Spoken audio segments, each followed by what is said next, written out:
Hi friends, ഞാനെന്തിനാ ഇങ്ങനെ കരയുന്നതെന്ന് അറിയാം നിങ്ങൾക്ക്? എൻ്റെ മോള് പിറന്നാളായത്, അതിന് ബിരിയാണി ഒക്കെ ഉള്ളി കുടിക്കുന്നു. ഉള്ളി കരയാൻ വേണ്ടിട്ട് പിറന്നാളുള്ള കുട്ടിയല്ല, പിറന്നാളിന്റെ കുഞ്ഞിക്കുട്ടിയുണ്ട്. പിന്നെ കാണിച്ചു കൊടുക്കാറ്.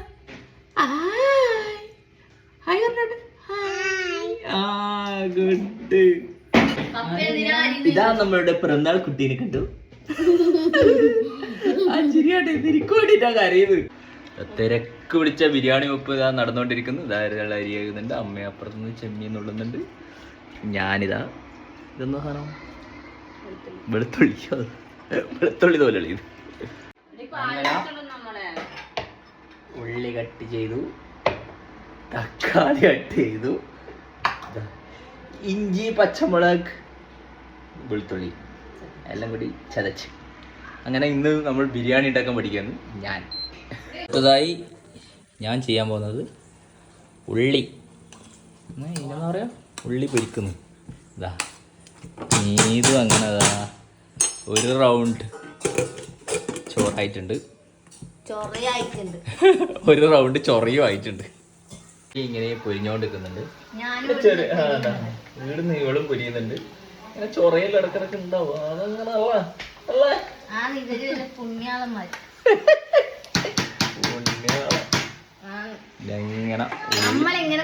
ഇത് പറയുന്നേട്ടാ, നമ്മൾ ഉണ്ടാകുമ്പോ ഒന്നും കയറി എടുക്കാൻ പറ്റൂല്ലോ. നിങ്ങളെ കാണാൻ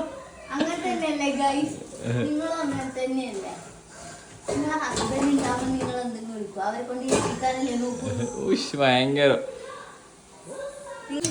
അങ്ങനെ ഉള്ളി പൊരിഞ്ഞു വരുന്നുണ്ട്. സ്നേഹമുള്ള ഭർത്താവ് ഏത് മറ്റേ ഉരുളിയാന്ന്.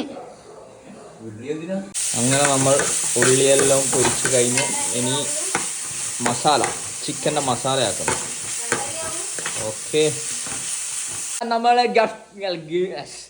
ഗസ്റ്റ് എത്തിയിരിക്കുന്നതാണ് പ്രശസ്ത യൂട്യൂബറും ഹൃദീസ് വേൾഡിന്റെ അമരക്കാരിയുമായ ഹൃദി.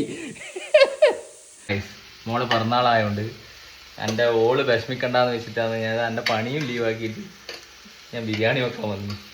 നോക്കുമ്പം ഇവര് നമ്മളെ വല്ലാണ്ട് എന്തെല്ലോ പറയുന്നു, നമുക്കിത് സഹിക്കുന്നില്ല. ഞാനായോണ്ടാണ് ഞാനിത് ഇങ്ങനെ നിൽക്കുന്നത്. എൻ്റെ അടുത്തല്ലേ അല്ല ഏതോ സാധനം അറിയാം. നോക്കിയാ മോൻ നോക്കിയാ അതെല്ലാം ഏകദേശം റെഡി. ഇനി നമ്മൾ ഈ ചിക്കൻ എടുത്ത് ഇതിലേക്ക് അങ്ങ് തട്ടണം. ഇങ്ങനെ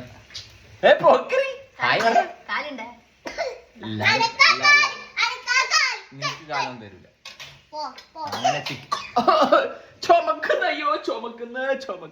നമ്മളെ ബിരിയാണി കഥ ഇതാ ഇങ്ങനെ തുടർന്നുകൊണ്ടിരിക്കുന്നു. ബിരിയാണി എന്താവുന്ന അറിയില്ല. അങ്ങനെ ചിക്കൻ ഇവിടെ നിന്ന് ഇങ്ങനെ വേട്ടെ. നമ്മൾ ലച്ചുവിനെ കേക്ക് മേടിച്ചിട്ട് കേക്ക്. അങ്ങനെ നമ്മളെ ചിക്കൻ എല്ലാം ഇങ്ങനെ വെന്ത് വരുന്നുണ്ട്.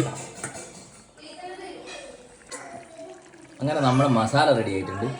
പിന്നെ ഇതിൻ്റെ കൂട്ടം നമ്മൾ പ്രത്യേകിച്ച് പറയേണ്ട ആവശ്യമില്ലല്ലോ.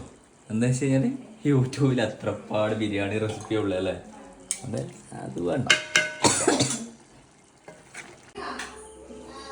പാത്രത്തിൽ പോയി